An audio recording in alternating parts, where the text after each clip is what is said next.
आज मैं आपके लिए मूली के पराठे की रेसिपी लेकर आई हूँ। मैंने कई लोगों को ये दिक्कत आते देखी है कि वो मूली का पराठा बनाते हैं पर वो कई जगह से फट जाता है और साथ ही उसके ऊपर बहुत सारा आटा चिपका रहता है। इस प्रॉब्लम से निपटने के कई सारे टिप्स और ट्रिक्स आपको इस वीडियो में सीखने को मिलेंगे। वीडियो को लास्ट तक जरूर देखिएगा और प्लीज मेरे चैनल को सब्सक्राइब करना ना भूलें। सभी को नमस्ते, welcome to good recipes by Shivani.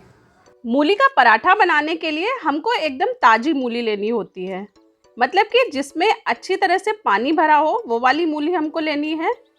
अब मूली के दोनों साइड के सिरों को हम हटा देंगे और इसके साथ ही इसे अच्छी तरह से हम छील लेंगे। ये देखिए, मैंने मूली को अच्छी तरह से छील लिया है। अब इसके बाद आपके पास जो सबसे बारीक से बारीक वाला कद्दूकस हो उससे मूली को कद्दूकस करना है। तो पहली ट्रिक तो यही है कि सबसे बारीक वाले कद्दूकस से करें। अगर कद्दूकस मोटा होगा तो मूली के मोटे रेशे बनेंगे और फिर पराठा फटने के चांसेस बढ़ जाएंगे। अब दोनों मूली को मैंने अच्छी तरह से कद्दूकस कर लिया है। अब इस कद्दूकस की हुई मूली का पानी हम अच्छी तरह से निचोड़ लेंगे। मूली से जो पानी निकल रहा है उसे हमें एक बर्तन में इकट्ठा करना है। इस पानी का यूज हम आगे करेंगे। मैंने एक बाउल के ऊपर चन्नी रख के मूली को निचोड़ा है और ये देखिए, ऑलमोस्ट इसका पानी निकल चुका है। इसी तरह से मैंने पूरी मूली को निचोड़ लिया है। चन्नी रखकर मूली निचोड़ने से मूली का पानी एकदम सेपरेट हो जाता है और रेशे इसके ऊपर रह जाते हैं। अब इस कद्दूकस की हुई मूली में हमें बहुत ही थोड़ा सा नमक मिलाना है। इसके साथ ही 1 चम्मच धनिया पाउडर, आधा चम्मच लाल मिर्च पाउडर और आधा चम्मच गरम मसाला पाउडर इसमें मिला देंगे। सभी चीज़ों को हम मिक्स कर लेंगे। इस स्टफिंग में अगर आप ज़्यादा नमक मिला देंगे तो फिर इससे पानी बहुत ज़्यादा निकलेगा, इसलिए स्टफिंग में हमें कम से कम नमक का यूज़ करना है। अब स्टफिंग को जितने पराठे बनाने हो उसके हिसाब से एक बार अंदाज़ा लगा लीजिए। तो मैंने जितनी स्टफिंग बनाई थी उसमें 4 पराठे बनकर तैयार होंगे। इसका मतलब है कि ये जो मूली का पानी निकला है इसमें हमें 4 पराठे का आटा लगाना है। तो स्वादिष्ट मूली का पराठा बनाने की एक टिप्स ये है कि आप आटा लगाने के लिए मूली के पानी का ही यूज़ करें। इससे पराठे का टेस्ट बहुत बढ़ जाता है। अगर थोड़ा एक्स्ट्रा पानी की ज़रूरत पड़े तो एक्स्ट्रा पानी भी मिला लें। अब मूली में तो हमने बहुत कम नमक मिलाया था, पर इस आटे में हमें थोड़ा तेज नमक करना है।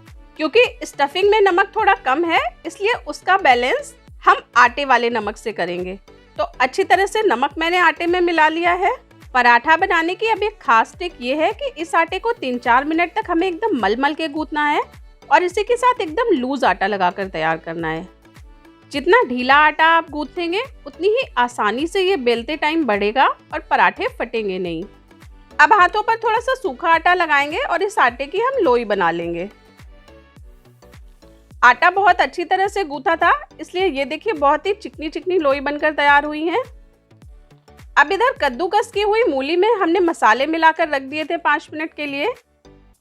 तो ट्रिक ये है कि फिर से हमें इस स्टफिंग को एक बार निचोड़ लेना है। मसाले मिलने की वजह से मूली में फिर से कुछ पानी रिलीज हुआ होगा, तो वो भी हमने अलग कर लिया है। अब इस स्टफिंग में 2-3 कटी हुई हरी मिर्च और इसी के साथ बारीक कटा हुआ धनिया मिला देंगे। सभी चीज़ों को अच्छी तरह से मिक्स कर लेंगे और ये हमारी फाइनल स्टफिंग बनके तैयार है। अब हम फटाफट से पराठे बनाना शुरू करेंगे। स्टफिंग का पानी तभी निचोड़े जब आपको पराठे बनाने हैं, नहीं तो थोड़ी देर में फिर से इससे और पानी रिलीज हो जाएगा। अब लोई के ऊपर आटे की अच्छी तरह से परतन लगा देंगे। इस लोई को अभी हमें थोड़ा थोड़ा रोल करना है। तो ये देखिए, जितनी बड़ी लोई ली थी उसके डबल साइज तक हम इसको बेल लेंगे। पूरी थिकनेस एक जैसी रखनी है, हो सके तो बीच का पार्ट थोड़ा सा मोटा रखें। अब 1 चम्मच स्टफिंग मैंने इसमें डाल दी है।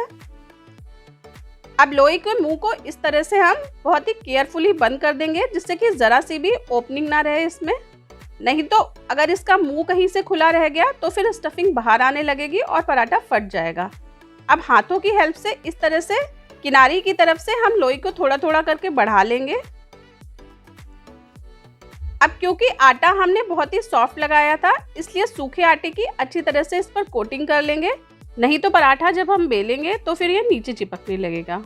अब तीसरी इम्पॉर्टेंट ट्रिक है कि इस पराठे को हमें बेलना कैसे है। ये देखिए, सबसे पहले एकदम बीच में बेलन रखेंगे और इसे बाहर की साइड धीरे धीरे करके बढ़ाते जाएंगे।